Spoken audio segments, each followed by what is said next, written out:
Muchas gracias a todos ustedes. Les damos nuevamente la cordial bienvenida a esta segunda parte del ciclo de conferencias 2012, en este segundo semestre que iniciamos fuerte, iniciamos con un invitado muy especial para nosotros, que nos ha apoyado en varias actividades, como es el doctor Axel Didrikson. Bienvenido, doctor.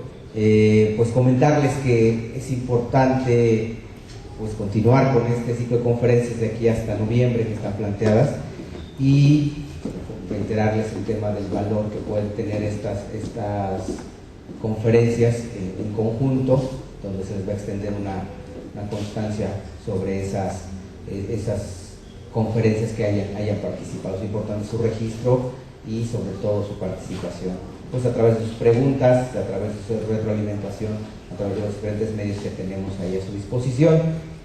Por comentarles también que estamos transmitiendo a algunas sedes regionales y dentro de la ciudad de Puebla, en otras sedes, a través de videoconferencia. Estamos en la unidad regional de Chignahuapan y Tehuacán. Les mandamos un saludo también a todos ellos, y dándoles la bienvenida también. Estamos en Medicina y en la de GIE, aquí en Ciudad Universitaria. Entonces, pues, reiterarles la bienvenida, que disfruten este intercambio de ideas con el doctor Axel, ¿no? Que esperemos sea enriquecedor para nuestra práctica docente y para su trabajo en las diferentes áreas en donde estén participando. Pues bienvenidos, muy buenos días, y pues, doctor, le dejamos la palabra. No sé, bueno, antes sí vamos a presentarles aquí con el maestro Francisco una reseña del doctor Axel. Tiene, a mi parecer, una carrera impresionante, así es que solo algunos datos. El doctor Axel es investigador titular de tiempo completo y definitivo de la Universidad Autónoma Nacional, de la UNAM, perdón. Adscrito al Instituto de Investigaciones sobre la Universidad y la Educación, el ISUE. Es doctor en Economía, maestro en Estudios Latinoamericanos y licenciado en Psicología por la UNAM. Secretario de Educación del Gobierno del Distrito Federal. Periodo 2006-octubre 2009. Director del Centro de Estudios sobre la Universidad, CESU. Y durante su gestión, este centro fue transformado en instituto. Y construidas sus nuevas instalaciones, también es investigador nacional en nivel 3, Sistema Nacional de Investigadores, SNI, coordinador de la Cátedra UNESCO, Universidad de Integración Regional, desde 1995 a la fecha, consultor del Instituto de la UNESCO para la Educación Superior de América Latina y el Caribe.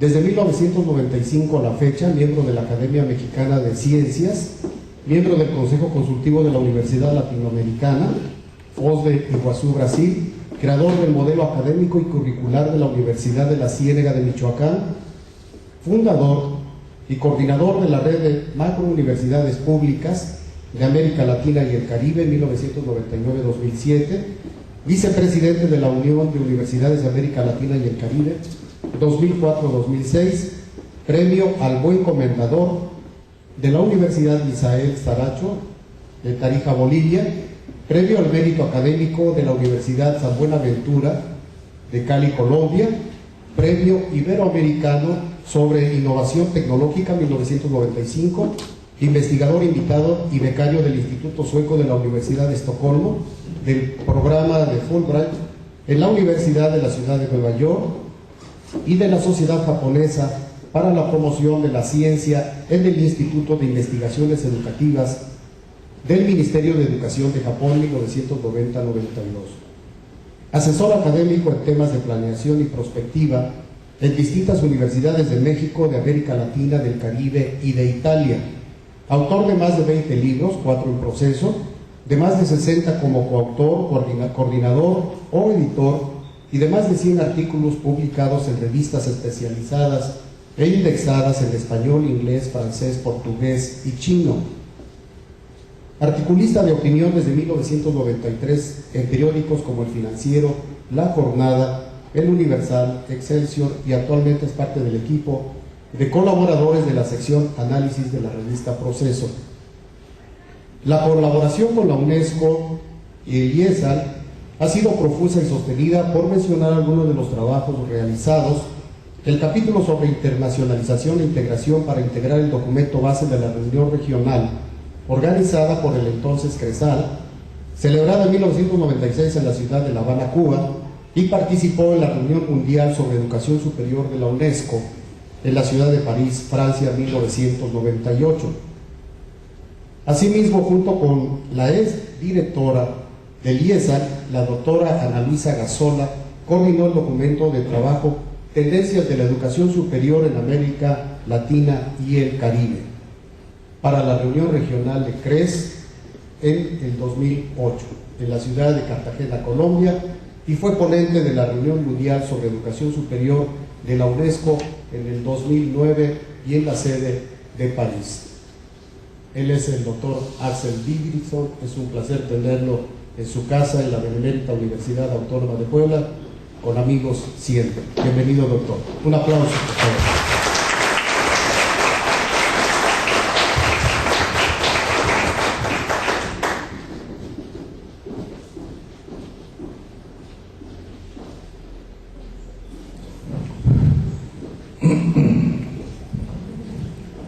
Muy buenos días tengan todos ustedes. Muchas gracias, maestro de la Torre, por esta presentación, al coordinador del programa también, que teníamos el gusto de haber ya trabajado juntos en alguna otra ocasión. Saludo con especial atención a quienes se están enlazando en las sedes de videograbación, en las teleaulas vinculadas con la UAP, y por supuesto agradezco a todos ustedes el tiempo que le están dedicando a la presente conferencia. Espero que el tema les resulte de interés y que puedan compartir puntos de vista con un servidor respecto a lo que vamos a exponer en esta ocasión. El tema, ¿les parece muy fuerte el sonido? ¿No? ¿Está bien así? ¿No molesta? Muchas gracias. El tema que estamos trabajando en un gran debate a nivel regional en México y América Latina, particularmente, y a nivel internacional como ustedes escucharon en mi currículum, con digamos, el organismo especializado en temas de educación y ciencia y cultura de Naciones Unidas, que es la UNESCO, por sus siglas en inglés.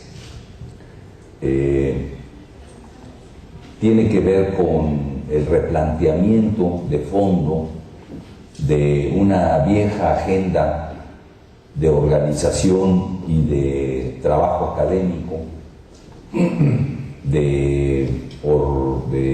digamos, de procesos sobre los cuales se habían montado las profesiones, los perfiles de egreso, la currícula, las estructuras académicas. Una vieja agenda que duró unos 50 años. Como tal, se apuntaló muy fuertemente durante los finales del siglo pasado, durante los 80 y los 90, y ahí, dentro de esa suerte de agenda dominante en la que rasgos y tendencias se impusieron en las universidades de América Latina, particularmente en nuestra región, aunque también en otras partes del mundo, como voy a hacer referencia, porque fue una agenda global, también fueron surgiendo tendencias, innovaciones, procesos, a través de los cuales se fue desbrozando esta agenda vieja, tradicional, y empezó a surgir una nueva agenda de transformación, particularmente de los años 2000 para acá.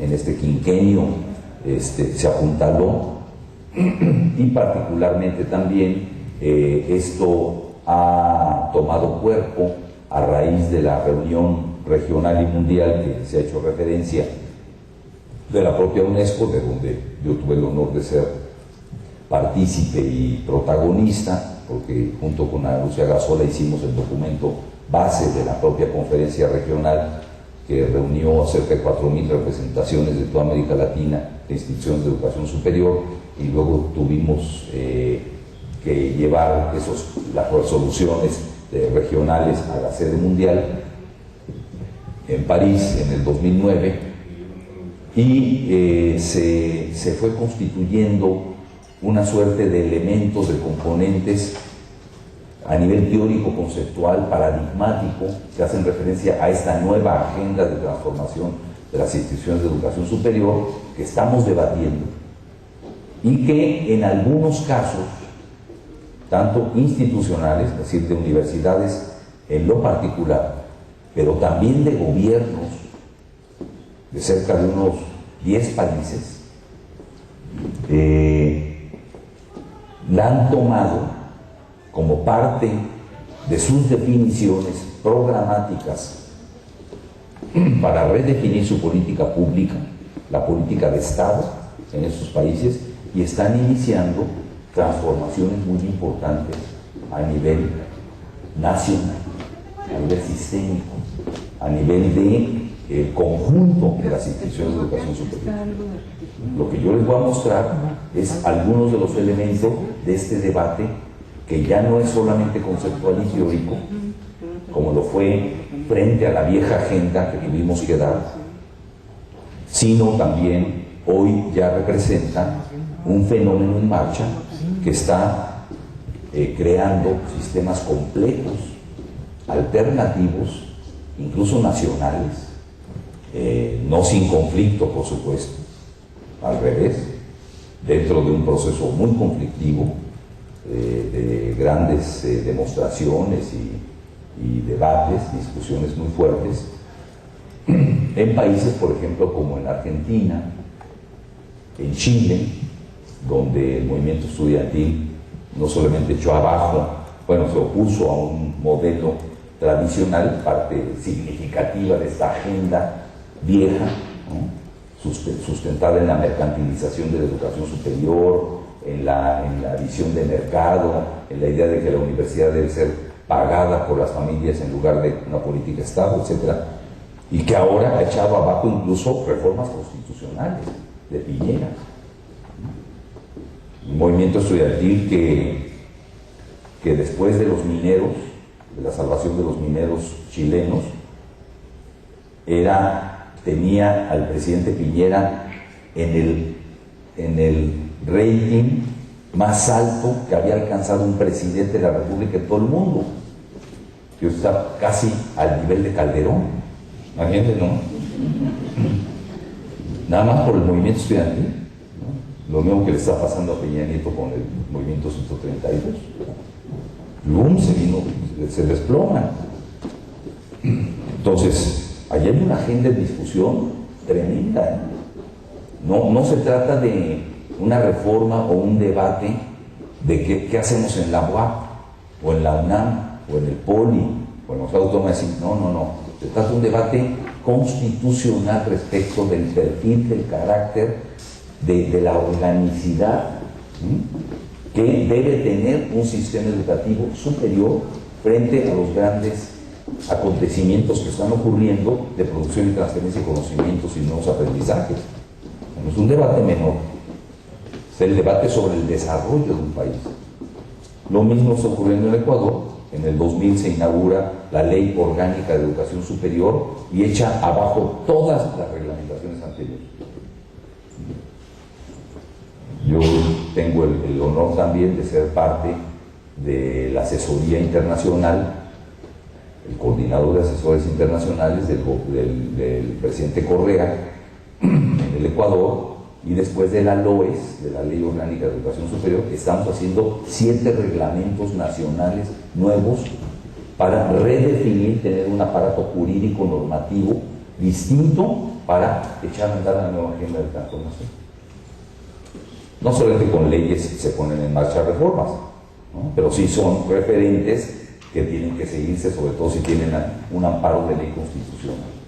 pues estamos haciendo, bueno, ya terminamos, ahorita estamos ya en el proceso de la conformación de estos procesos con un organismo nuevo que se creó allá, que se llama CES, Consejo para la Educación Superior, que son los más importantes académicos del país.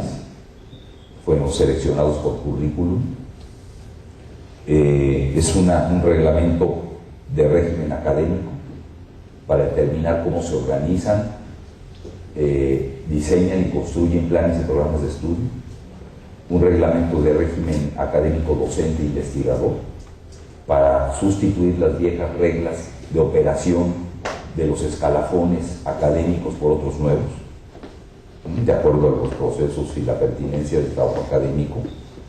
Un reglamento del Sistema Nacional de Información Nacional para tener indicadores viables, verificables, constatables para la sociedad, no más para los investigadores. Un reglamento para el régimen de docencia, de posgrado, para elevar los niveles de posgrado. Otro reglamento para lo que ellos le llaman el Sistema Nacional de Nivelación. Es un sistema que después del bachillerato toma a los estudiantes y los mete entre un semestre y un año a subsanar deficiencias pedagógico-didácticas de aprendizaje y de conocimientos para que tengan trayectorias en su licenciatura, aunque ya se llama pregrado, exitosas. Es también ley nacional. Entonces, lo mismo está pasando en Puerto Rico, donde se echaron abajo, los están también discutiendo fuertemente una modificación que viene desde la Ley Federal de los Estados Unidos para incrementar en cerca de 500% las cuotas estudiantiles. Son 6 paros en la Universidad de Puerto Rico, lo mismo que está pasando en Canadá. Ahorita hay 50, 60 universidades paralizadas en Canadá, porque les quieren aumentar las cuotas igual que en Londres, bueno, que en Inglaterra, y lo mismo pasó con el movimiento de indignados en España, surgió con la búsqueda del aumento de las cuotas en España, y lo mismo en Grecia, y en Irlanda, y etcétera, etcétera. En Colombia echaron atrás las reformas a la Ley 30 que promulgaba en uno de sus artículos la educación superior es un servicio que puede ser objeto de lucro.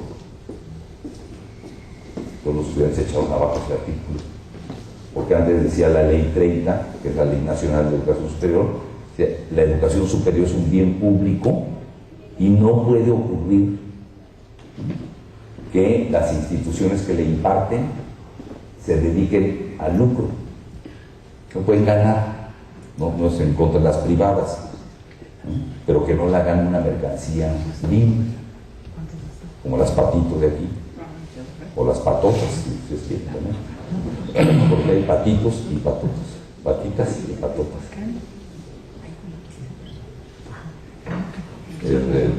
Mi amigo, el exrector de la UNAM, con quien estamos trabajando ahorita, todo el programa de nueva Secretaría de Educación 2002-2018, el doctor de la Fuente, dice, hay patitas, patitos y patotas públicas y privadas. No, nada más privadas. Pudiera yo abundar más, si quieren después lo podemos hacer, con casos, ejemplos concretos de cómo se está debatiendo una nueva agenda en América Latina. Desafortunadamente en México nos hemos quedado en la agenda tradicional. No ha habido el gran debate nacional sobre la reforma de las universidades. Tenemos una ley de coordinación de educación superior que es letra muerta.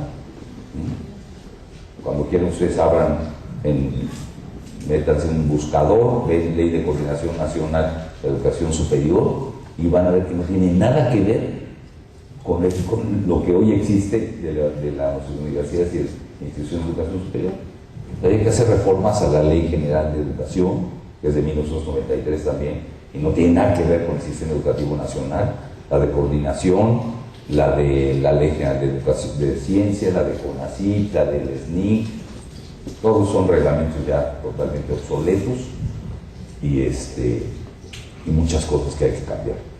Pero no lo hemos dado como debate nacional, siendo tan importante.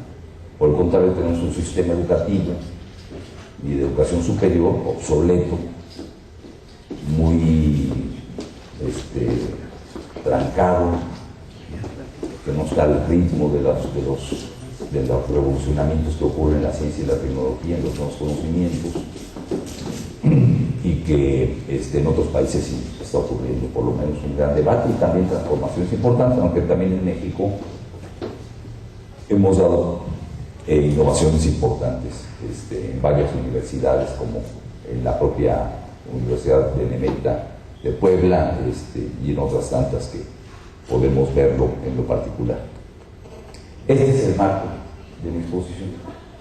Lo que les voy a mostrar entonces es cuáles son los elementos que estamos discutiendo, que ustedes me parece que los tienen que conocer, y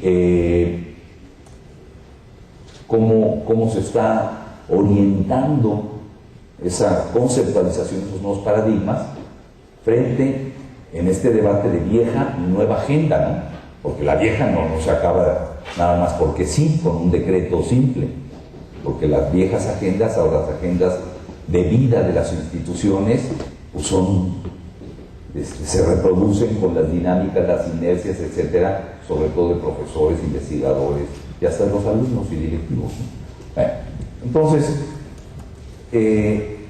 llevamos 4 décadas, de los años 80 para acá. Perdón, esto es lo malo de traer aquí el chícharo. Donde hemos vivido una transformación radical en todos los órdenes. Yo voy a detallar un poco esto, pero particularmente quiero decir en qué de las áreas de la ciencia y la tecnología que están impactando a la sociedad, para bien o para mal, por supuesto, ¿no? Porque los avances de la ciencia también no son todos positivos o resuelven problemas, ¿no?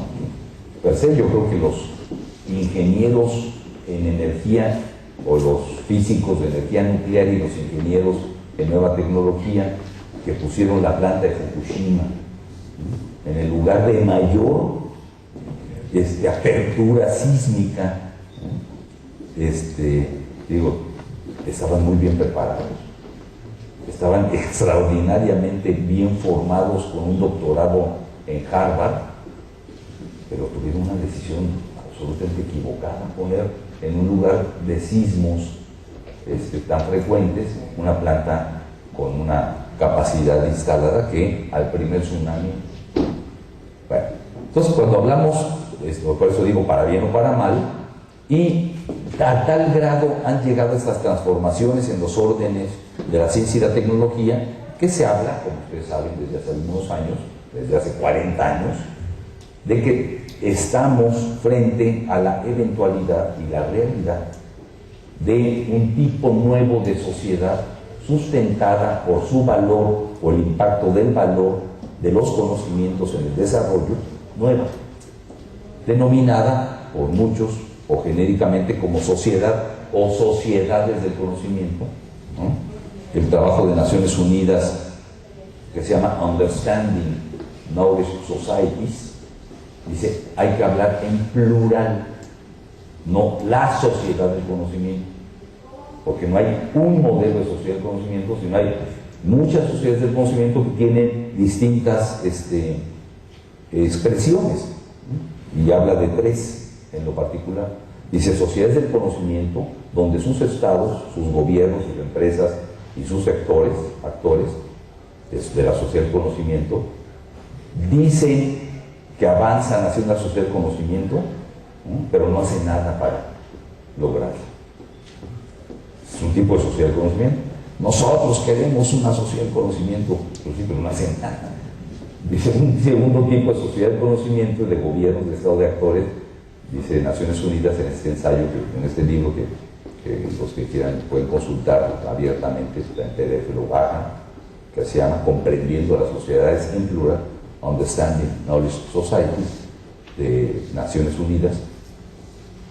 Dice: hay un segundo tipo, que son las sociedades que dicen que quieren ir hacia una sociedad del conocimiento, pero todo lo que hacen es lo contrario para no hacerlo, para no lograrlo. Y sí, tercero, sociedades del conocimiento, pocas, que sí utilizan la expresión más alta del conocimiento humano, de su creatividad, de su desarrollo en patentes, en solución de problemas para el bienestar de la sociedad, de su sociedad. Y habla de Finlandia, y habla de Suiza, habla de Noruega, habla de Suecia, algunas hablan de Japón, otros hablan de Corea, de Singapur, ¿no? Sociedades que avanzan en esta perspectiva. Bueno. Esto es muy importante porque la organización, cuando hablamos de las transformaciones en las áreas del conocimiento, ¿a qué nos referimos? Nos referimos a eso, a cómo se organizan los conocimientos, ¿no? Las transiciones que ocurren en los procesos del conocer, en la organización paradigmática de los saberes, se da por la reorganización o los cambios de los métodos, de los contenidos, de las técnicas, de los lenguajes, de los paradigmas del conocimiento. Por lo regular, hace muchísimos siglos, cuando se creó la universidad, la organización de los métodos, lenguajes, contenidos, técnicas y paradigmas del conocimiento estaba determinada por el trivium y el quadrivium, con un sustento paradigmático, sobre todo de carácter religioso. Las universidades sostenían a la teología como el paradigma sobre el cual, es decir, la noción de la religión, sobre el cual se organizaban los conocimientos, y se hizo el trivium y el quadrivium. Sobre eso se hacía la retórica, la geografía, la filosofía, etc. Después vinieron todo el desarrollo de las humanidades y otros tipos de ciencias y la cultura sobre la base de la organización de las disciplinas, que han durado siglos también. Las disciplinas es una forma de organización de los conocimientos en sus métodos, lenguajes, ¿no? ¿Cómo?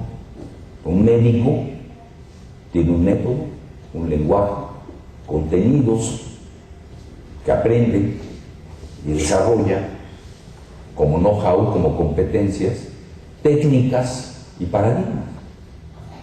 Es decir, un médico tiene un lenguaje propio. ¿Cuál es de la anatomía? Sabe dónde están los huesos, los órganos, los músculos, ¿verdad? Tiene un lenguaje también para resolver los problemas que le pasan a los músculos, a los órganos, etc. Pues el medicamento de cualquier tipo tiene un lenguaje especializado, tiene contenidos que le da la anatomía, tiene un método, el diagnóstico y la auscultación, ya sea por computadora o por lo que ustedes quieran, tiene técnicas, rayos X, la observación, la auscultación propiamente dicha, u otras técnicas mucho más sofisticadas ahora, ¿cierto? Y tiene paradigmas,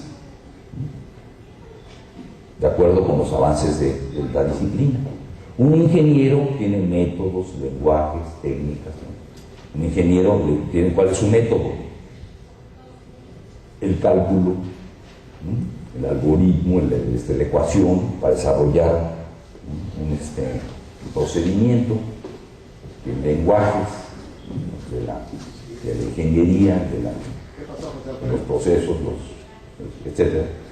Tiene contenidos que aprende, tiene técnicas, desde el teodolito hasta, fíjense qué, y paradigmas, de acuerdo incluso a sus disciplinas o subdisciplinas. Las fronteras en la ingeniería electromecánica, ¿no? La mecatrónica. Un abogado tiene métodos, lenguajes, técnicas, contenidos. Un economista tiene métodos, técnicas.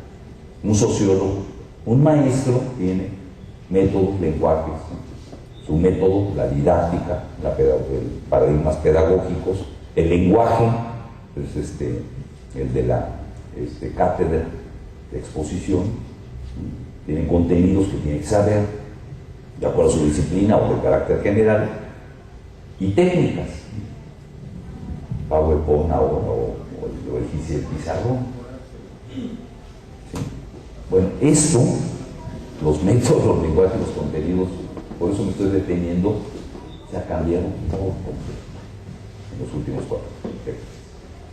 Y ha cambiado de manera drástica, porque se han desarrollado plataformas y agendas distintas, como lo dije en la introducción, que nos están planteando que o agarramos atajos y creamos plataformas originales distintas desde el plano de encontrar nuestra propia vía para la sociedad del conocimiento, o vamos a seguir estancados en el viejo paradigma y en los viejos métodos, lenguajes, contenidos que ya son pocos.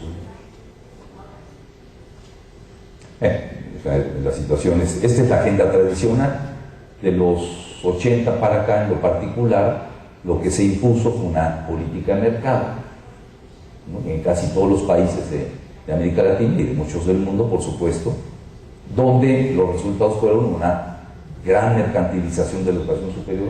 O sea, no crece la matrícula en las instituciones públicas, pero se cuatriplica, quintuplica en las privadas. Digamos, hay países, por ejemplo, Colombia, Brasil, El Salvador, el propio Ecuador, otros de América Latina, en fin, donde la matrícula privada rebasa el 60% y puede ir hasta 75%. Solamente hay 4 países que tienen solamente el dominio de la educación superior en la esfera pública, que es Uruguay, Argentina, Cuba y no recuerdo cuál otro. Todos los demás tienen tasas entre 40, 50, 60. Nosotros teníamos tradicionalmente tasas de 15% en matrícula privada. Hoy tenemos cerca del 40% en 20 años. Entonces, exclusión social, obviamente, para entrar a la privatización y crecer, pues tienes que pagar. Aunque ahora el movimiento de los 132 lo que reveló es que se cerraron la matrícula, no podemos crecerlos en la pública tanto. Imagínense, en la UNAM piden examen cerca de 200,000 estudiantes y entran 40,000. ¿Qué hacen 160,000 estudiantes? Pues los que pueden se meten a la Ibero o a las Patito. Los popularizaron las privadas.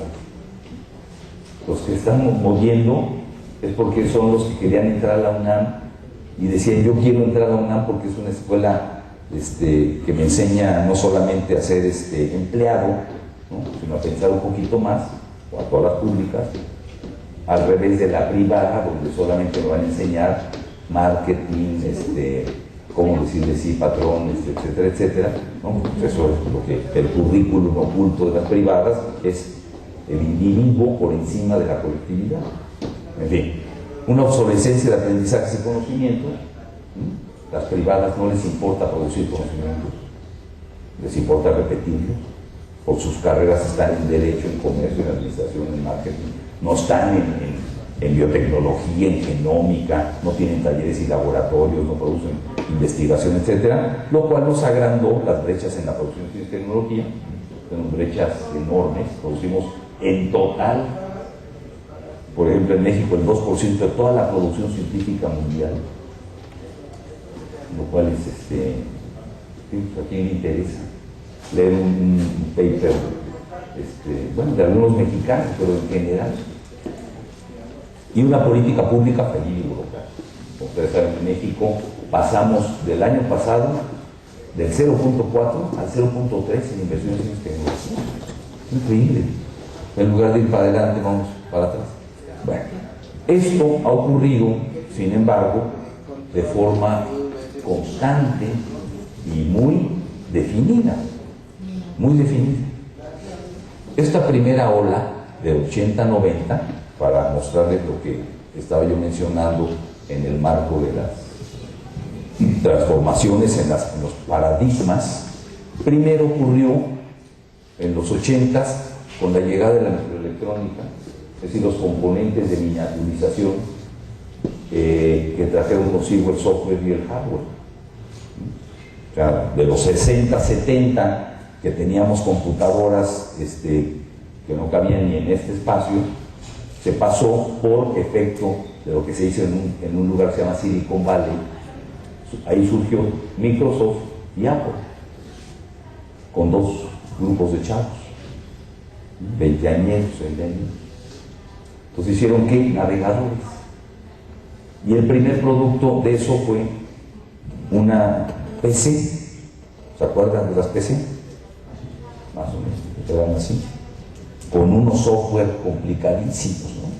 Para poner la ñ, porque todos eran en inglés, había que ponerle Shift F3 y pegarle no había ni mouse, al clic. Era complicado, pero surgió. ¿Y cómo surgió la primera expresión de la microelectrónica? Para sustituir la máquina de escribir y generalizarla como producto para procesar palabras. Las primeras computadoras eran para procesar información compleja matemática. Ellos lo que inventaron fueron navegadores con palabras para procesar texto. Por eso las computadoras todavía viejitas como las que trae aquí el compañero, ¿no? Traen teclado, ¿no? Traen teclado. Las nuevas expresiones de las computadoras, que son las tabletas, ya no traen teclado. Digo, lo puede uno sacar, le hace uno así y sale el teclado, pero ya no tiene teclado. A unos hasta se lo puede comprar, lo cual es, le dicen, pues mejor comprarte una laptop. ¿Para qué quieres comprarte la tableta y aparte el teclado? Si el chiste de la tableta es que no traiga teclado. ¿Por qué? Porque al principio la microelectrónica tuvo esos efectos. Pero hoy en día, ¿quién procesa palabras? Nosotros. Quienes trabajamos texto, investigadores, profesores. Pero los jóvenes de la era digital, los nativos digitales, no usan estos aparatejos para hacer texto. Al revés, cuando mandan mensajes, dicen, nos vemos en... ¿verdad? O sea, hay una economía del lenguaje. Ni siquiera el texto es con una sintaxis adecuada, no, lo usan para oír música, chatear, bloguear,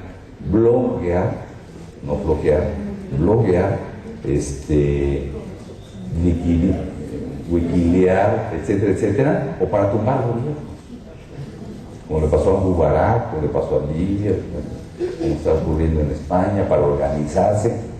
No sabíamos, ni siquiera los que crearon Microsoft, que eran jóvenes, pudieron imaginar que iba a derivar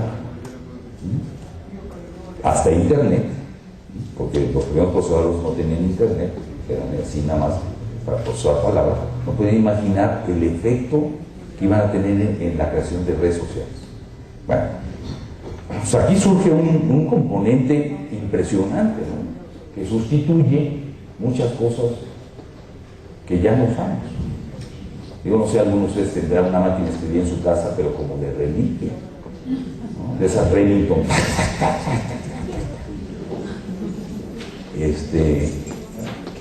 Imagínense, que de repente yo hice mi tesis de maestría, ¿no? Hace mucho, porque la microelectrónica es de 20, 30 años, no creo que sea, con una máquina de escribir eléctrica, ya eran eléctricas, pero me fallaba la acentuación o alguna cosa que se me iba por ahí, y cuando lo revisaba, ¿qué hacía uno? O le ponía uno blanquito, lo cual era bastante bochornoso, un desperdicio de papel, y volver a hacer toda la página. No, era terrible. Bueno, entonces surge la microelectrónica, vienen las telecomunicaciones, satélites, los grandes platos, la telefonía inalámbrica, bueno, todo lo que es el cableado de fibra óptica, etcétera, etcétera. Empieza la biotecnología, pero con un boom tremendo. Surge la Dolly, por ejemplo. La Dolly es la oveja clonada y muchas otras cosas. Obviamente también el proceso de tecnologizar todo lo biogenético. Viene toda la teoría de la sustentabilidad cuando empezamos a ya demostrar físicamente que hay un hoyo del ozono en la Antártida que se va agrandando por efecto de los gases invernaderos, y viene todas las áreas de la teoría del desarrollo de la sustentabilidad, del medio ambiente, en fin. Obviamente Edgar Morin, Gibbons, Wallenstein y otra serie de autores empiezan a desarrollar la teoría de la complejidad, la teoría del caos, en fin, como nuevas expresiones de las ciencias sociales y culturales, no solamente tecnología, no, también en las ciencias sociales tenemos construcciones que nos empiezan a ver una mirada distinta del mundo en el que nos encontramos. Viene todo el desarrollo de la nueva ciudadanía, que se expresa hoy en día de forma contundente en 70 países con millones de personas, pero millones. Uno, cuando recuerda el 68, el 10 de junio que se acaba de celebrar, pues fuimos unos cuantos miles en 5 ciudades. El 68, que fue el parteaguas de muchos países, fueron 5 ciudades y éramos miles, cuando mucho. Fue Tokio, Roma, la Universidad de Roma, la Universidad Nacional de Tokio, la Todai, la Sorbona y el barrio latino de París, el Poli, Tlatelolco, la UNAM y algunos lugares otros, en la UAP, Sinaloa, no sé, y Berkeley. ¿Cómo? Ni siquiera todo California, ¿no? Berkeley, y los de San Francisco decían, ay, ya están unos hippies, ¿no? Están entrando de regreso a la revolución. Y se acabó. Hoy en día uno no se imagina cómo esos miles pudieron crear, bueno, un acontecimiento tan brutal como nos tocó a nosotros. Sí, fue muy demostrativo, pero hoy en día son 70 ciudades del mundo y los Occupy y los indignados agarran, son millones de personas, millones, o países enteros, o en Grecia, en España, etc. Entonces hay una nueva ciudadanía que empieza a emerger fuertemente. Obviamente empieza todos los esfuerzos interdisciplinarios. Ya no se puede hacer electrónica, etcétera, con una disciplina en lo particular, sino tienes que resolver problemas complejos desde métodos, lenguajes, contenidos, técnicas y paradigmas distintos. Entonces hay que construirlos desde la transdisciplinariedad y empiezan a surgir nuevas áreas de negocio. ¿Por qué ocurren estas cosas?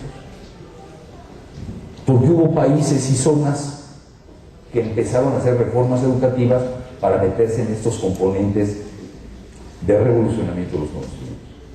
Particularmente en esta primera oleada, pues fueron los tigres, los llamados tigres del Pacífico, Corea, Singapur, Tailandia, Taiwán, se metió China con algunos productos, Japón, sin duda, Nueva Zelanda, Australia.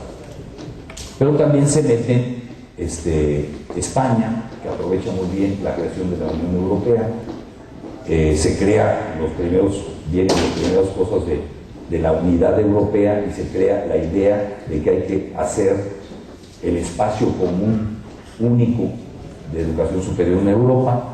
Viene el Silicon Valley, viene la Villette en Francia, viene Ruta 128, si está mal, con el MIT en Boston, etcétera, Massachusetts, van a la ciudad de Bangalore en la India y otros tantos en Malmö, en Suecia, y vienen las ciudades de la ciencia. ¿Qué quiere decir? que en esta época hubo reformas de Estado que crearon expresamente para meterse y montarse en esta ola, en que duró 10 años, 15 años. Se crearon nuevas instituciones, se hicieron reformas curriculares, se crearon sistemas escolares específicos. Yo estudié el caso comparado japonés, y se creó un sistema de educación superior tecnológico con cerca de 30, 40 instituciones en toda la isla. Igual Corea crea el CAST, ¿no? El Korean Science and Technology Institute, y Singapur también, y se meten, ¿no? O sea, crean reformas concretas, porque no hay manera de producir conocimientos. ¿Con quién? Con las fábricas manufactureras que se dedican a embotellar refrescos. No, con eso no puede hacer biotecnología. Es que crearon un aparato especial en una universidad con expertos en eso, y que se están formando en microelectrónica, en software, o sea, tiene que ser explícito, un conocimiento tácito y explícito. Y entonces se meten pero fuertísimo. Entonces aquí la pregunta es, en los años 80 y 90, en México, ¿qué hicimos para meternos a estos componentes? No, one. Nada. Sí hicimos. Sistemas de evaluación. Se crea el CONACYT con el SNI, se crea el Ceneval, los CIES, etcétera, para mejorar la calidad.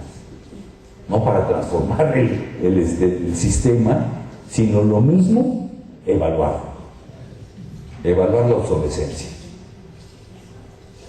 Todos dicen, no importa, ¿tú qué estás haciendo? Pues yo estoy investigando el comportamiento de las arañas en condiciones de no gravedad, de acuerdo a la teoría de la relatividad de Einstein. Hay que guardar, tienes nivel 3 del SNI. ¿Qué efectos tiene eso? ¿Qué productos de interés? Pues para mí, como investigador, eso es el SNI. A mí no me evalúan los contenidos que yo produzco. Si el comité científico que se forma recibe 500 cajas, ¿qué van a evaluar? ¿No? Dicen, ¿cuántos artículos hizo? ¿Cuántos libros? ¿Cuántos estudiantes tiene? 10. ¿Cuántas conferencias dio? Por cierto, como son 16 puntos de maestro de la torre, entonces, igual. Entonces hicimos muchos sistemas de evaluación, pero la evaluación, que es el logro, con eso nos sirvió para decir, ¿saben qué? Ya no hay que dar derecho, ya no hay que crear una facultad de contaduría y administración, hay que hacer una de electrónica o tal. Pero sí mandamos cerebros a estudiar, ¿no? Nace lo más que no regresar. Y llega la segunda ola. Y entonces viene el boom de la genómica. Viene todo el mapeo del genoma humano. Empieza el mapeo del genoma humano. Viene la integración total, holística de las ciencias sociales. Llega la nanotecnología, que es la extrema miniaturización de los componentes tecnológicos. La extrema, no la miniaturización. Pues estos ya son miniaturas de lo que era antes la computadora. No, la extrema miniaturización, es decir, aquellos componentes robóticos que le meten a uno aquí para hacerle una endoscopía, ¿no? Y que están trabajándose por computadora y que está moviendo el robotito, o un chip insertado aquí en una parte del componente genético para medir ritmo cardíaco, azúcares, y que no se ve. Mira aquí trae el chip, ¿no? Que es de extremadamente. ¿Saben cómo comenzó? Con el invento de un microscopio que puede leer la superficie de una célula, la superficie del átomo. Pero ya el átomo es chiquitito, ¿no? Infinitesimalmente chiquito. Imagínense un microscopio que puede ver la superficie. O sea, puede ver hasta el extremo de la, del punto 18.3, ¿no? Así son los componentes que se trabajan en la nanotecnología. Todo es nano, empieza a ser nano. Viene el boom del espacio-universo. Incluso ya este tema ya está obsoleto. Ahí ya lo voy a corregir. Porque ya no se habla de universo. Se habla de multiverso.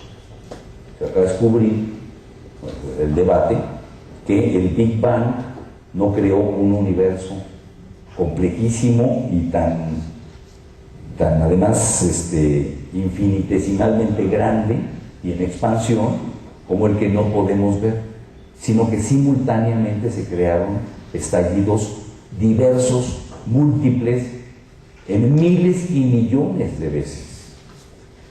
Miles y millones de veces.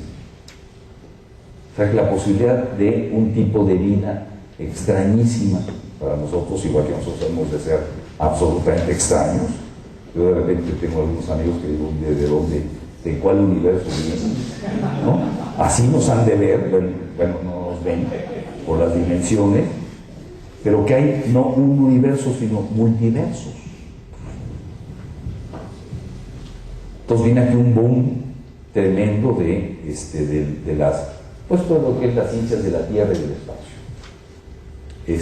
Viene también todo con las fusiones tecnológicas, un boom tremendo de la articulación entre diseño, arte y multimedia, que no vemos. Fuentes alternas de energía, empieza a salir el etanol, la industria eólica, los sustitutos del petróleo, la electricidad, los autos eléctricos, que hoy ya son un paradigma sobre el cual se puede sustituir de un día para otro toda la industria automotriz. Obviamente los intereses de la industria automotriz no lo quieren, pero los chinos están produciendo ahorita millones de coches eléctricos, ya, por todos lados. En el DF ya hay algunos, los taxis ya son. Entonces viene un boom también de esto, de que es posible ya sustituir los fósiles. Vienen todos los procesos de fusión tecnológica entre la genómica, la microelectrónica, la nanotecnología en procedimientos extraordinarios, y viene el boom tremendísimo de los objetos nomádicos. O sea, objetos nomádicos le llaman Jacques Attali, o son objetos ¿no? Que andan con nosotros por todos lados.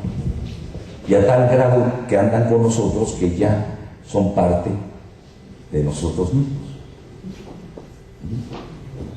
Nosotros hicieron un experimento en Berkeley, agarraron un grupo de 10 muchachas y muchachos, les quitaron las tabletas, la laptop y los celulares por un día, y los sacaron. Bueno, váyanse a su escuela, a su estudiar, a trabajar, a sus compras, al supermercado, al mall, y regresan en 24 horas.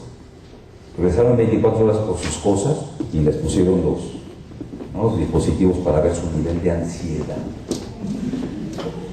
Regresaron así. ¿Dónde están? Quiero ver cuántos mensajes.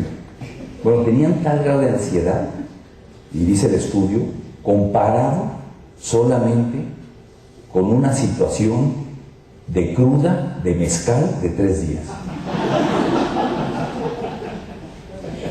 Digo, algunos de ustedes saben qué significa eso, ¿no? Entonces, miren, ¿no? Aquí la maestra lo recuerda muy bien. Digo, imagínense después de 3 días de guarapeta comiendo solamente tlacoyos y semitas,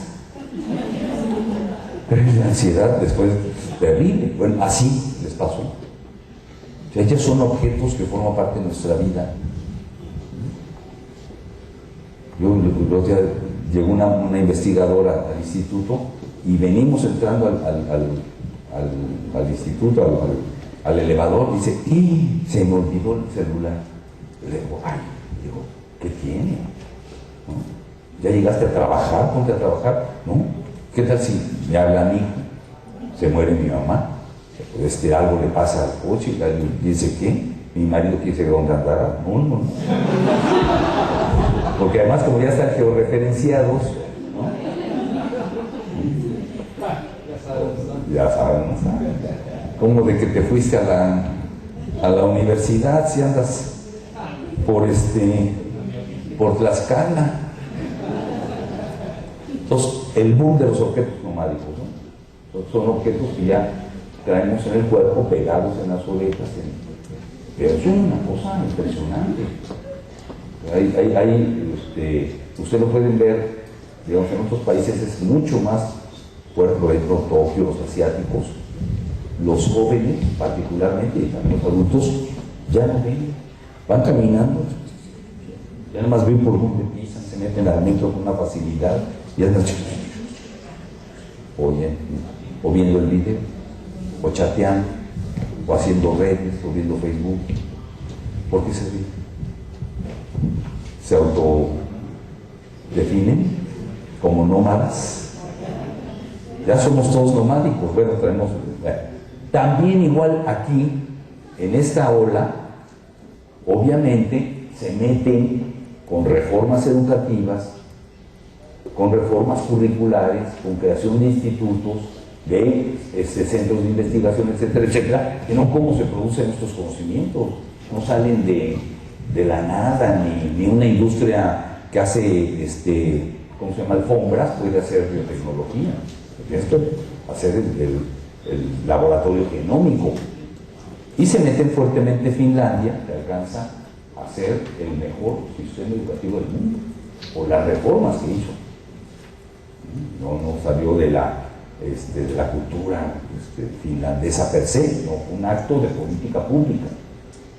India, por supuesto, que alcanza un boom regional y mundial, sobre todo en ingeniería y ¿cómo se llama?, nanotecnología y microelectrónica. China se convierte en la potencia tecnológica mundial por encima digamos, de los inventos, de los 50 principales inventos de los 80 de la primera ola que hicieron en Silicon Valley o que promovió MIT o Massachusetts, etcétera. 15 los dominaron los chinos y se convirtieron junto con los japoneses en los principales innovadores. Brasil, como una potencia mundial, Rusia, Suecia, Vietnam, Corea del Sur, que sigue siendo la potencia mundial, que no ha parado de crecer. Es increíble. Es de los países que van solos. India, Corea, Brasil, van solos. Sudáfrica, Vietnam, van como solitos, no les pegan. Digo, esta crisis del 2009, que fue la sustitución del viejo sistema financiero mundial, ahorita está en recomposición, claro que en esa recomposición nos está llevando, pero en serio, fue un país que no les pegó. Estamos creciendo a 2%, 3%, Corea sigue desde hace 20, 30 años creciendo a 7, 8%, 9, 10%, ¡qué barbaridad! Y la misma pregunta, comenzó el siglo y ¿cuántas reformas educativas ustedes se acuerdan que se hicieron a nivel nacional?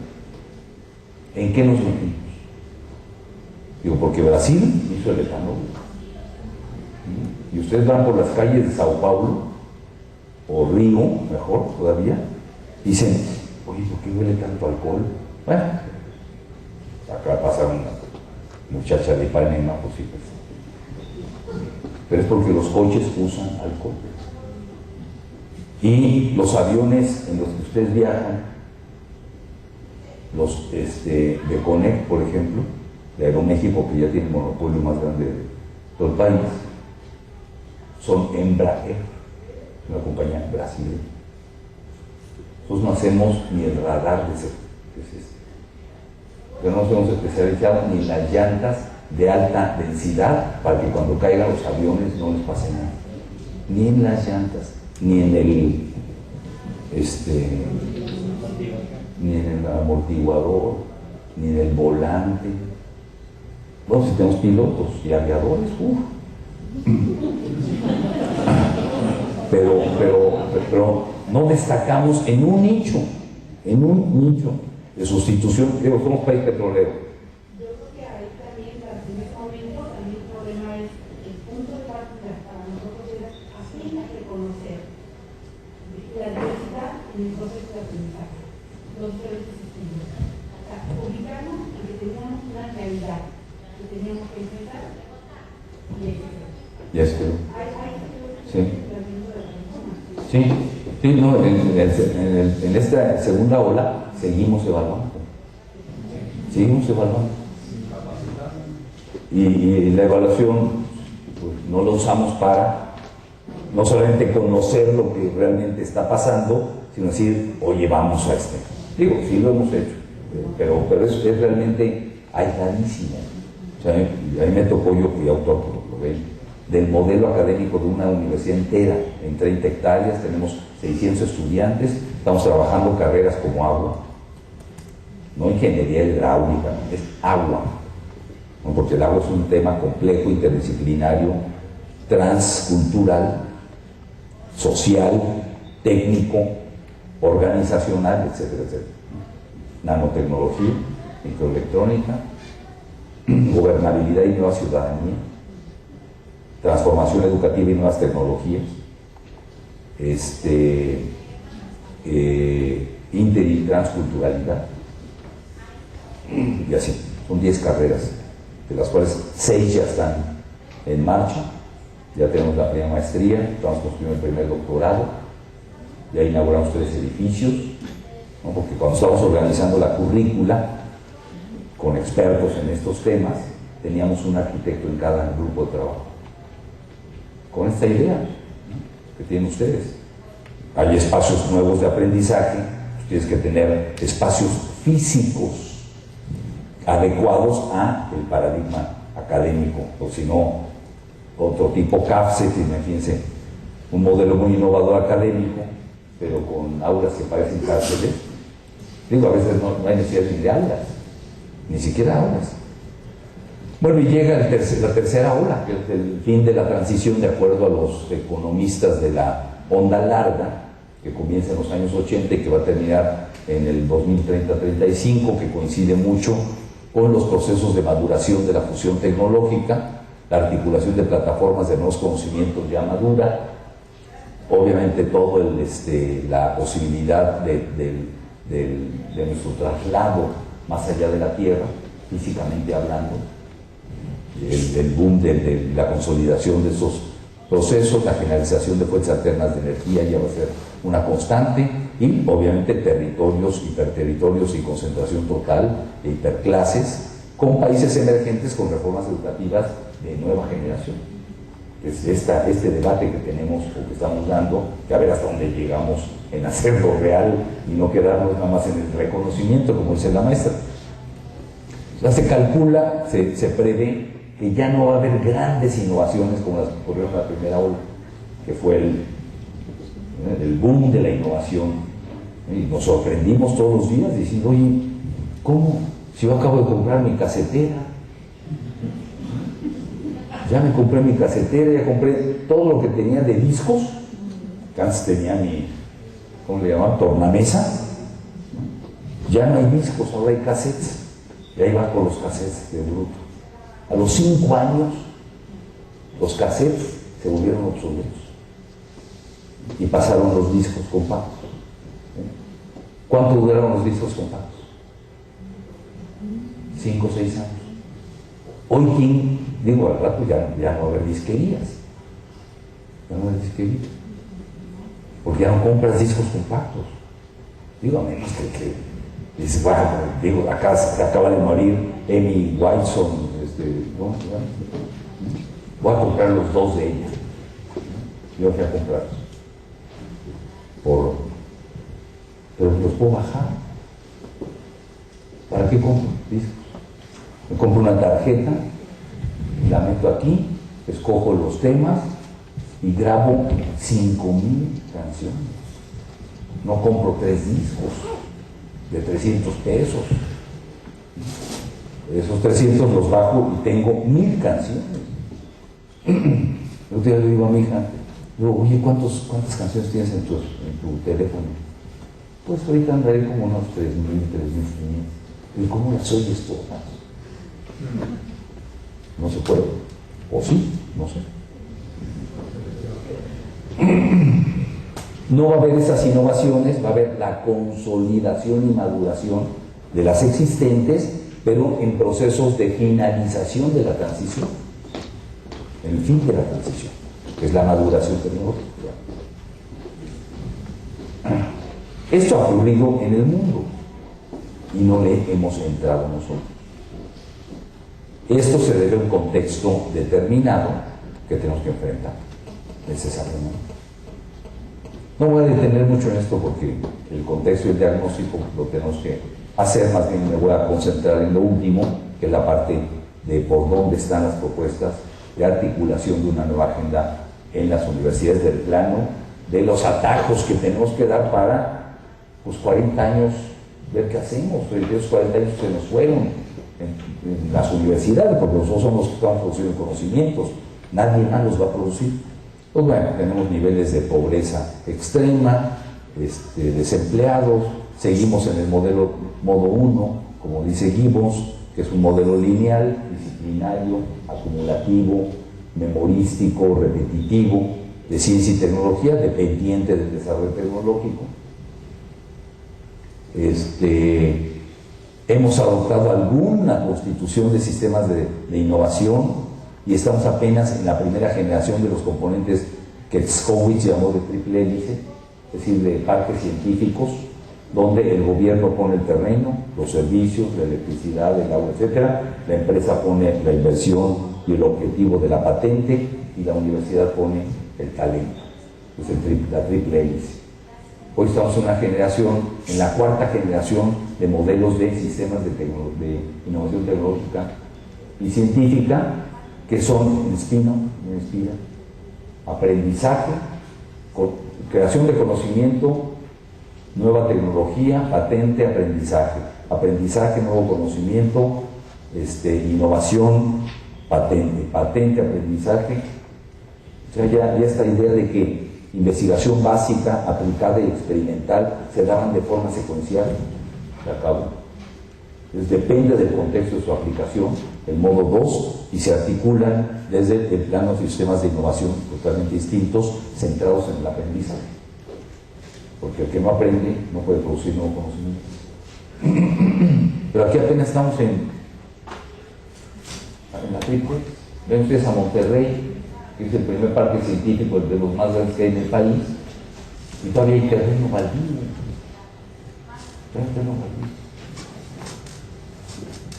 En Brasil es la potencia, concentra el 60% de la inversión en ciencia y tecnología. Esta inversión se concentra todavía en las universidades públicas. Una política de Estado que no parte de las universidades públicas está perdida. Tenemos 252,000 investigadores en todo América Latina. Se nos van 1.5 millones de graduados universitarios anualmente. Pueden ustedes ver estas cifras para no cansarlos con eso, en estas 3 citas, que me parecen más o menos actualizadas, que es el reporte de ciencia sobre la ciencia de la UNESCO del 2010, que lo pueden bajar ustedes gratuitamente yéndose a la página de la UNESCO, www.unesco.org, o también si se meten a www.cinda STG, que es Santiago, y bajan, creo que el reporte más actualizado sobre toda la educación superior en América Latina, de Brunner y Ferrada, del 2012. En México, bueno, pues también para abundar en nuestro pesimismo, imagínense, tenemos la baja en el porcentaje del PIB. Vamos a tener 5,600,000 personas jóvenes sin atender. 17 entidades no tienen mayor posibilidad de conectividad en todo el país. La mitad. Las empresas mexicanas invierten $300 apenas, cuando en el mundo se invierten 3,000 en capacitación y desarrollo. La población con mayor instrucción es la más afectada con las tasas de desempleo. Es una variable que dio el INEGI que dice, no, ¿cómo? ¿Para qué estudio? Si la licenciatura, en lugar antes, nos daba el acceso a un puesto más o menos fijo, o nos dio. Ahora es al revés. ¿Qué tienes, maestría y doctorado? Chavo, no, hay que hacer un postdoc, porque ya no hay chamba para eso. Dos de cada 100 entran a la educación superior. Se nos van 80 jóvenes, se quedan en la nada, en la desescolarización. Y obviamente tenemos una cobertura de transnacionales, pero inmensa.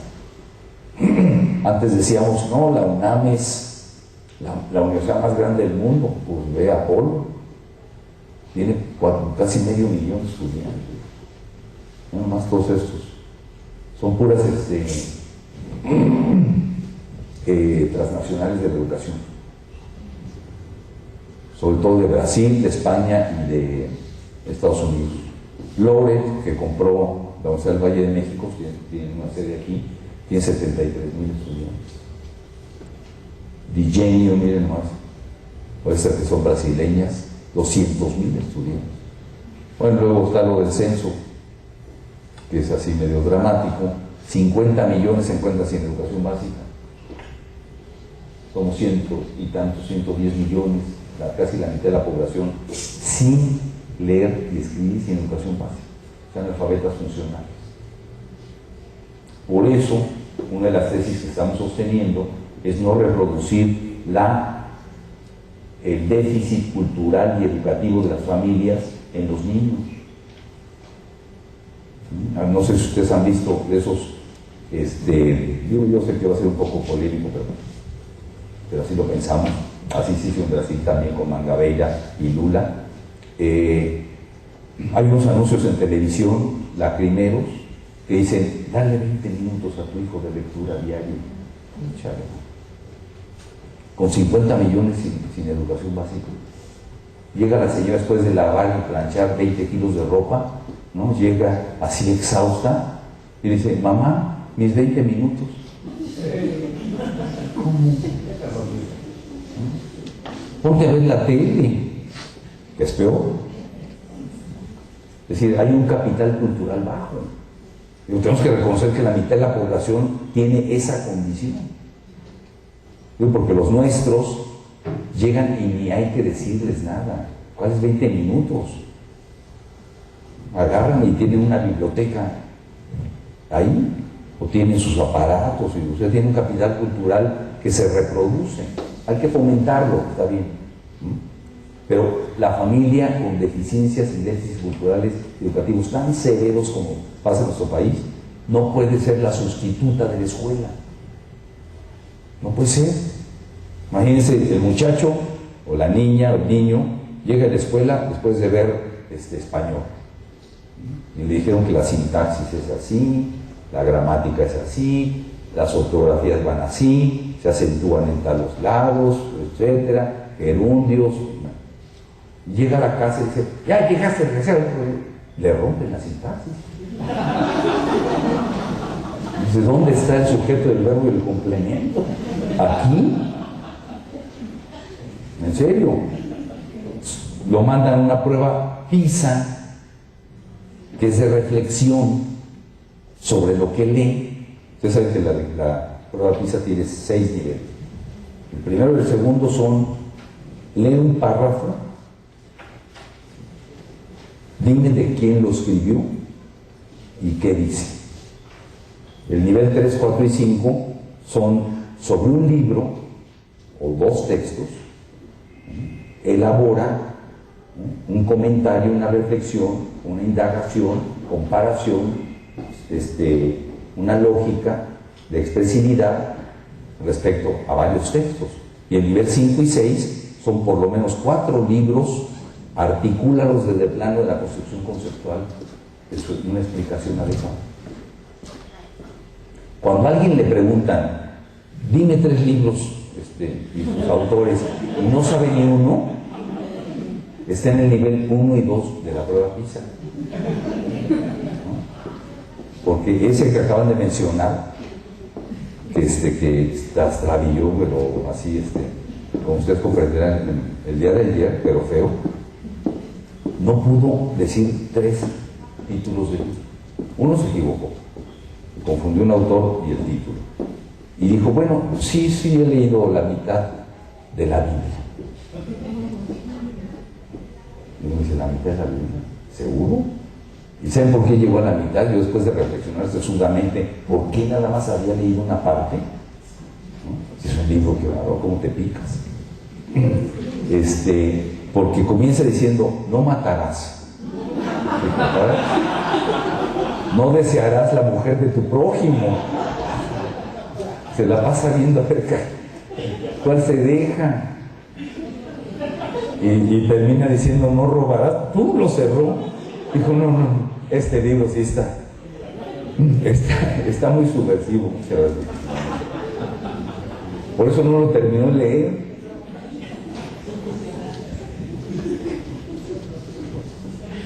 Entonces tenemos un reflejo de los resultados de la prueba PISA en la candidatura. Bueno, en posgrado tenemos 900,000 personas.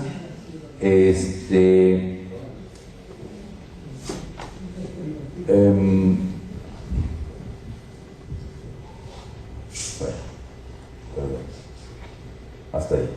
Derecho, un aprendizaje significativo, es muy irregular porque tenemos un rezago en la currícula terrible. No hemos hecho reformas curriculares más que parches, pero sustanciales no.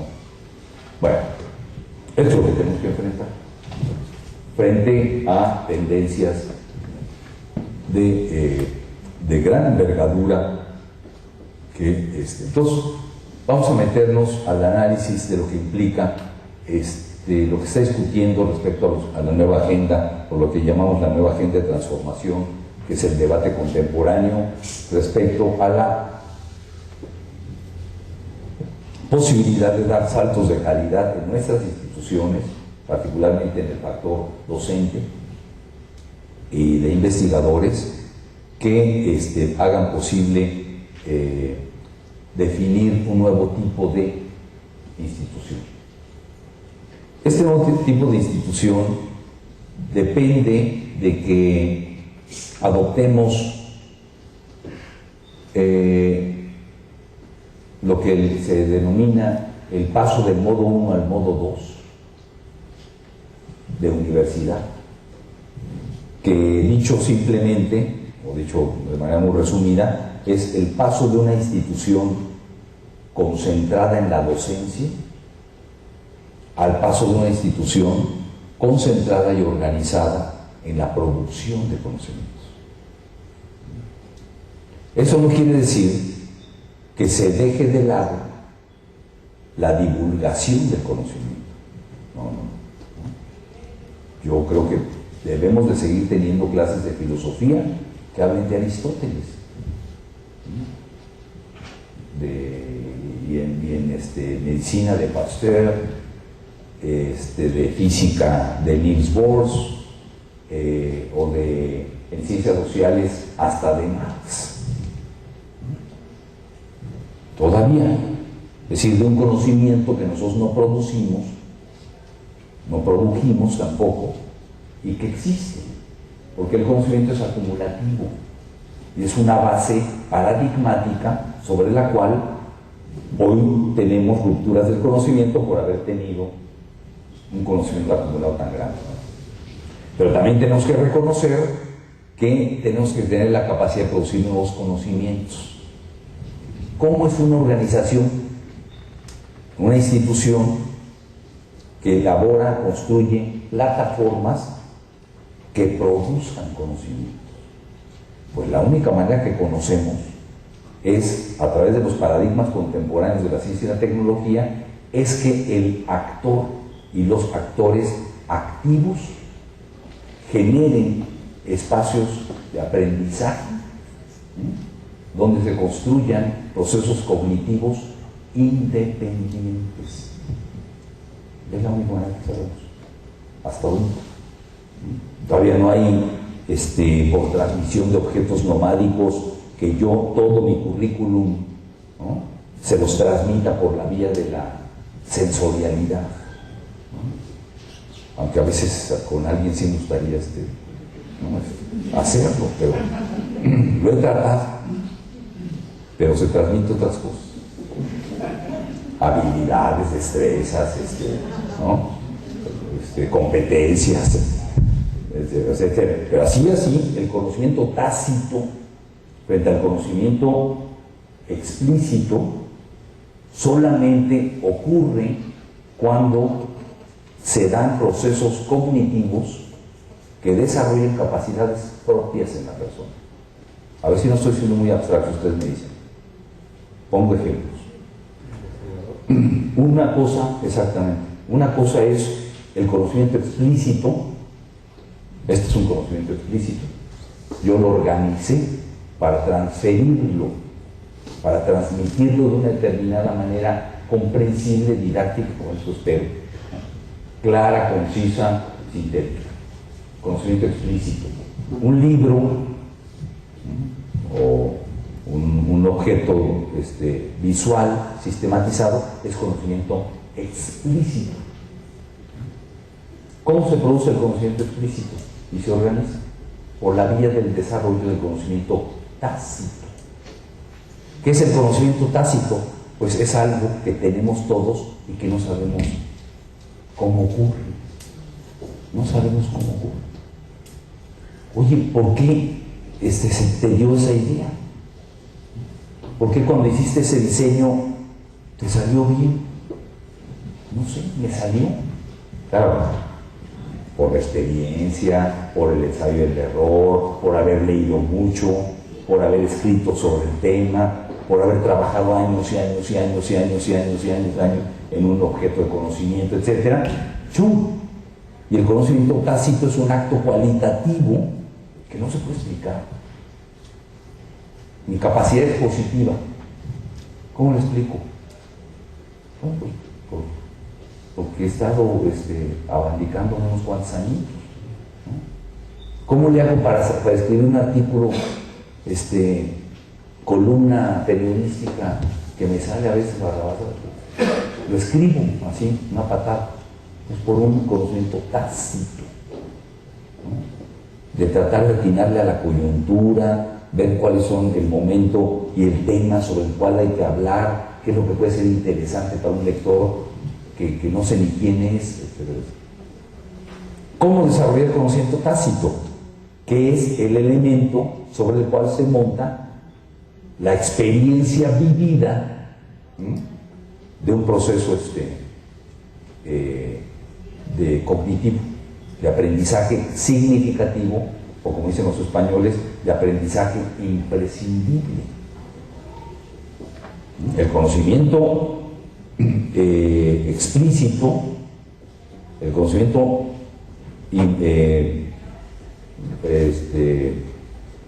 virtual o físicamente hablando, ¿no?, se puede tener, se puede hasta memorizar, se puede subrayar o hasta modificar y construir, reconstruir, pero es un conocimiento que yo no hice. Ya está. Tarado y me acumula experiencia, por supuesto. Y eso hay que seguirlo haciendo. Libros, artículos, hipertextos, mensajes. Pero lo importante es cómo generar esta capacidad cognitiva colectiva en plataformas que desarrollen y se centren en conocimientos tácitos, en experiencias de aprendizaje que se convierten en. Entonces, porque además este es el cambio estructural que ha ocurrido en los conocimientos.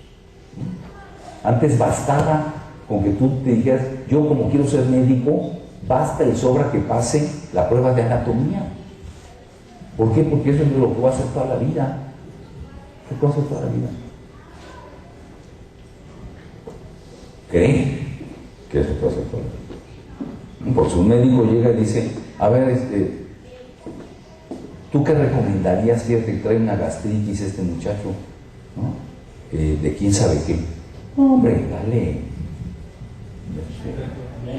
un Melox, ¿no?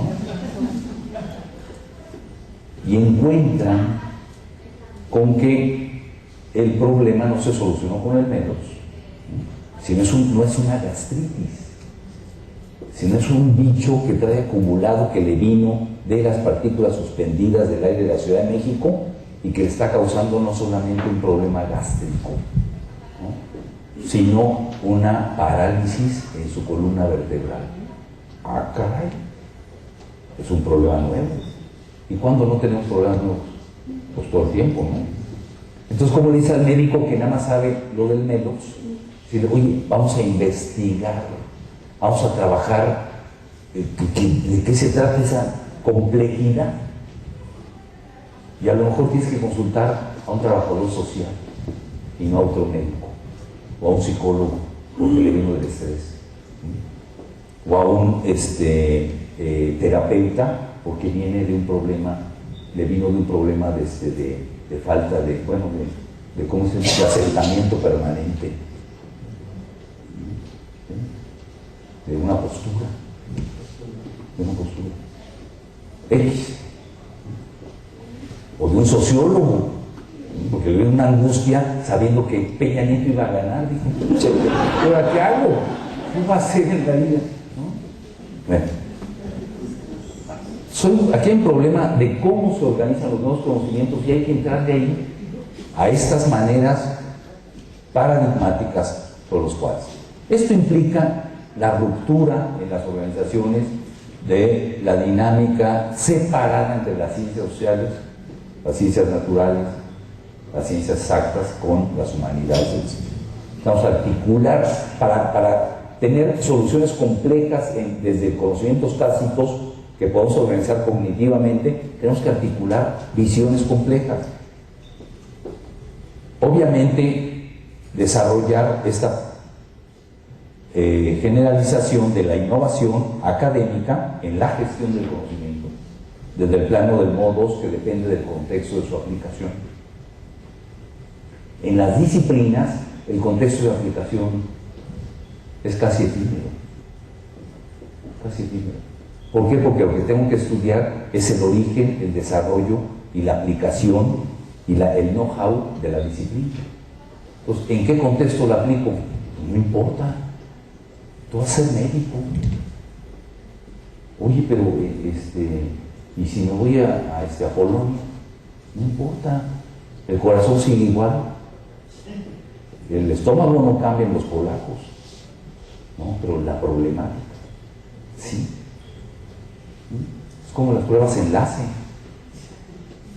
Le aplican la misma pregunta a un chavo del barrio de Tijuana, donde hay tiroteo todos los días, ¿no? Y a un muchacho indígena tzotzil, ¿no?, que vive en un campamento zapatista.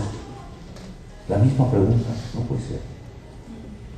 La organización de la ciencia está sujeta al contexto de su aplicación, porque de ahí deriva su pertinencia cognitiva. Incluso las neurociencias, que son hoy uno de los booms de las fronteras del conocimiento, ya nos están revelando, digo, un pedagogo, un investigador educativo ya no puede prescindir de articular su conocimiento con la generación de los mismos que está produciendo las neurociencias. ¿Qué nos está diciendo? Por ejemplo, yo estoy leyendo ahorita un libro de Ackerman con H, que es premio Nobel, fue premio Nobel de Economía, pero es neurocientífico, que acaba de sacar un libro de divulgación de sus descubrimientos de neurociencias que se llama The Fast and Slow, lo rápido y lo lento. Y habla de los dos componentes de la actividad neuronal mental, ¿sí? Y dice, bueno, no les voy a explicar toda la teoría de de cómo reacciona. Lo fast es el cerebro actúa ante la inmediatez de una manera muy rápida, lógica y sencilla, lo capta, lo memoriza, pero la memoria y la repetición, como no le sirven para las actividades superiores del cerebro, las guarda en un lugar secundario. La memoria y la repetición, porque no le sirve para lo que actúa el cerebro, que es para la defensa de tu vida. La actividad neuronal, neuroeléctrica, neurofísica, etcétera, de la actividad central del aparato cerebral es para que tú, desde que te despiertes, sepas de desarrollar una capacidad de defensa de todo tú. Es decir, llegas, te levantas, agarras y haces así, y con una apreciación que no viene de la memoria, sino de la actividad fundamental del cerebro, le olió mal el agua. No te la tomes, porque puede tener un nivel de contaminación y yo te estoy protegiendo. La memoria, ¿qué hizo? La memoria es la repetición de que en la mañana agarras tu agüita y le haces así, pero el cerebro actúa para tu defensa con actividades más complejas que te protegen. Entonces, ¿qué privilegia el cerebro?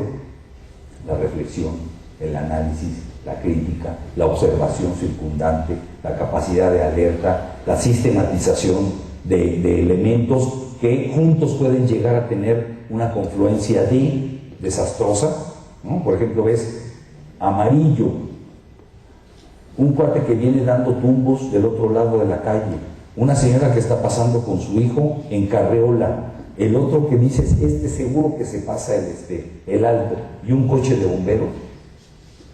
¿Qué hace tu cerebro? Memoriza. Y no imita. Dice, no, yo voy a hacer lo de siempre, yo me arranco y me paso el amarillo. No.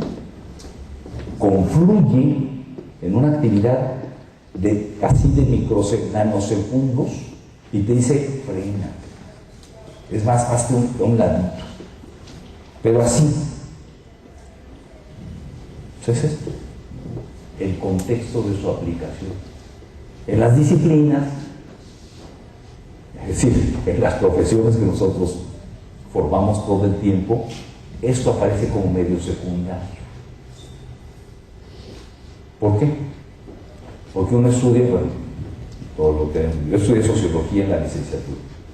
Comencé viendo los griegos, la polis, la ciudadanía, los esclavos, luego el Imperio Romano, la expansión del Imperio Romano, la destrucción del griego, Mesopotamia, las letras, los artes, y luego del esclavismo pasamos al feudalismo, los años feudales, la división de la tierra, las guerras, las cruzadas, la división de la iglesia, y luego empezamos a entrar a las primeras ciudades, el inicio de la burguesía, de la acumulación de riqueza, el dinero, el papel moneda. Empezamos a ver los grandes pensadores del contemporáneo, el iluminismo después, antes, etcétera, etcétera. Y empezamos a ver a Weber, a Marx, es decir, la transición del siglo XIX al XX, y se nos había acabado la licenciatura. Se nos acabó en Weber y en Marx, que escribieron a fines del siglo XVIII y principios del XIX. Tuve que hacer una maestría. Y cuando me metí a la maestría, volvimos a ver a Weber, a Marx, y ya empezamos a ver que Foucault, no sé, los contemporáneos de los 60, ¿no? Jean-Paul Sartre,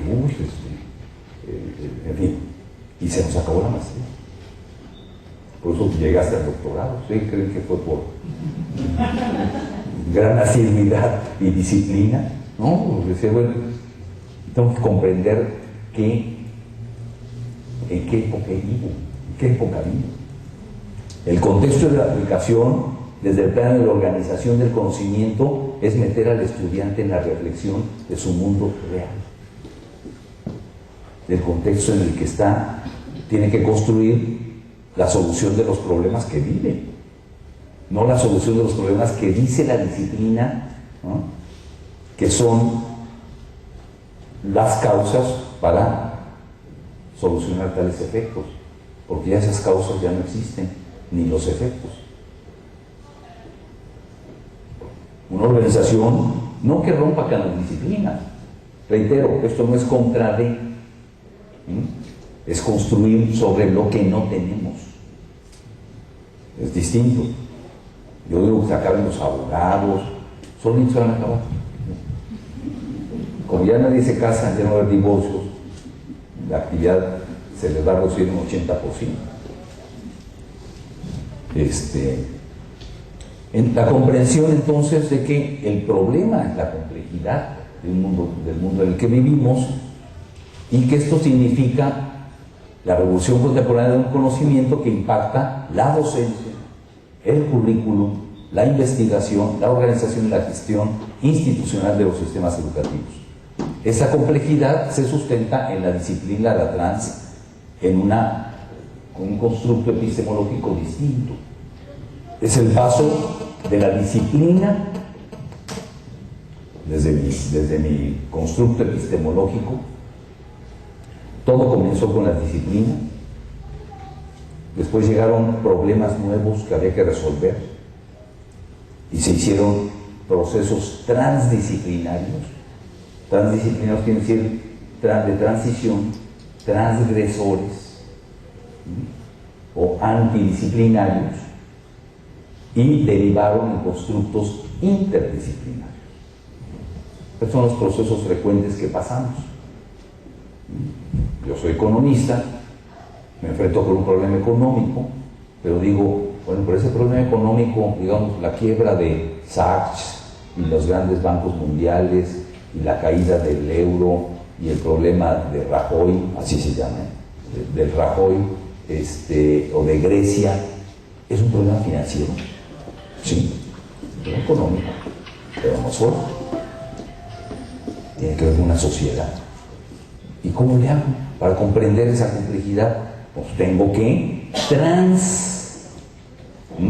brincar, hacer un proceso transitorio en el plano epistemológico, metodológico, de contenidos, métodos, lenguajes, etcétera, para transgredir la propia límite de mi disciplina, que me dice, no, hombre, es un problema de fortalecer el euro y darle 300,000 millones a Grecia. No va a ser así. Ya lo están rechazando. Tienes que trascender para definir una política pública, una comprensión de esa complejidad. Esa es la transición o la transdisciplinaridad. Si de ahí puedes construir un componente interdisciplinario, que significa la complejidad y la transversalidad de tu objeto de estudio, más allá de la disciplina, estás trabajando de forma interdisciplinaria.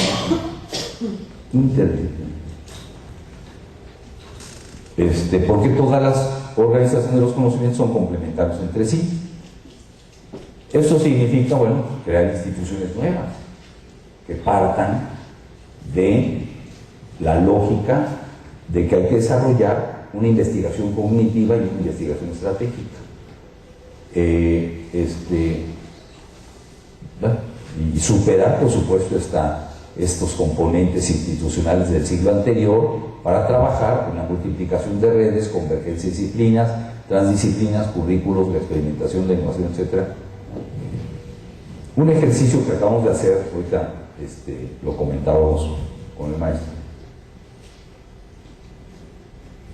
que está tomándose como modelo en todo Ecuador, lo hicimos experimental hace un año, fue trabajar con grupos selectos de profesores, todos ellos disciplinarios, como todos nosotros, para hacerlos pasar del modo 1 al modo 2. ¿Saben cuál es el eje de articulación de esa formación o desaprendizaje que les dimos? Porque es un proceso de desaprender para construir un aprendizaje significativo. Fue lo que llamamos o he construido como investigación cognitiva. Es un tipo de investigación que tiene como fin, tiene como objetivo trasladar el conocimiento tácito en el alumno para que pueda construir procesos cognitivos propios. ¿Cómo es la única manera que lo puedes hacer? Sabiendo investigar. Porque es la manera como descubres, como produces un conocimiento. Si el docente lo que puede hacer es repetir, es muy buen docente. Y además si lo hace muy bien y además lo hace con todo tipo de alegría y satisfacción para todos, para toda. Pero cuando yo organizo un módulo con problemas y desarrollo mi conocimiento tácito, que no sé cómo expresarlo, pero lo pongo al juego en el desarrollo de capacidades cognitivas propias de los estudiantes, ahí estoy creando transversalidad, interdisciplina, etc. Le llamamos investigación cognitiva, es decir, la investigación orientada a la construcción de espacios de cognición e independencia de los estudiantes. Y nos llevamos un buen, porque es resistente el docente. O sea, tiene mecanismos de resistencia, porque bueno, eso es lo que hemos hecho durante nuestra vida profesional, es cuando dices, no vas a dar clases. El chiste es que vas a llegar a un lugar no a dar clases, sino a construir conceptos, categorías, hipótesis, problemas, soluciones, y además vas a trascender de tu disciplina. Hay toda una parte de módulos donde traemos a nanotecnólogos, astrónomos, a físicos, a gente metida en desarrollo sustentable, microelectrónica, etcétera, para que les diga cómo se están construyendo las fronteras del conocimiento, y ellos tienen que hacer un ensayo de articulación de lo que vieron como fronteras del conocimiento desde el marco del problema que están trabajando. Así sea el símbolo. Esto es lo otro es la investigación cognitiva, a diferencia de la investigación estratégica, que se concentra en el modo 2 de hacer la ciencia del contexto para las soluciones de los grandes problemas de la ciencia y del país. Centros de actualización, esto es lo que estamos desarrollando, un centro de actualización de profesionalización de nuevos investigadores y docentes. O sea, la investigación cognitiva es para docentes, ¿sí? No los queremos convertir en investigadores, sino que desarrollen la capacidad como investigador para crear conocimientos nuevos. Esa es la diferencia. Una currícula interdisciplinaria, transversal, y obviamente perfiles de egreso en áreas nuevas del conocimiento. Ya los tenemos detectados.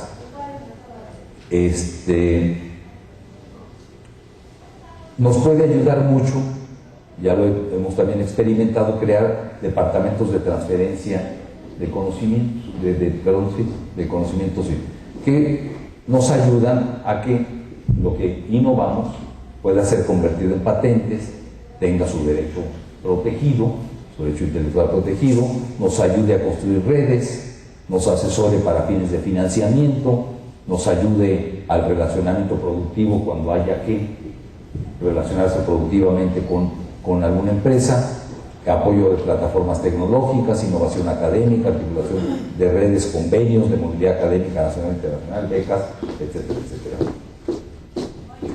Obviamente esto implica tener digitalizados los espacios académicos, no podemos ya trabajar sin estas cosas, y los objetos nomádicos no es viable.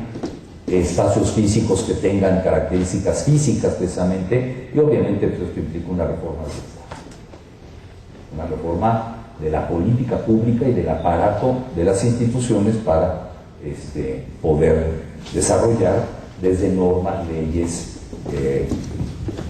y mecanismos este tipo de esfuerzos que van más allá de la disciplinaridad. Muchas gracias.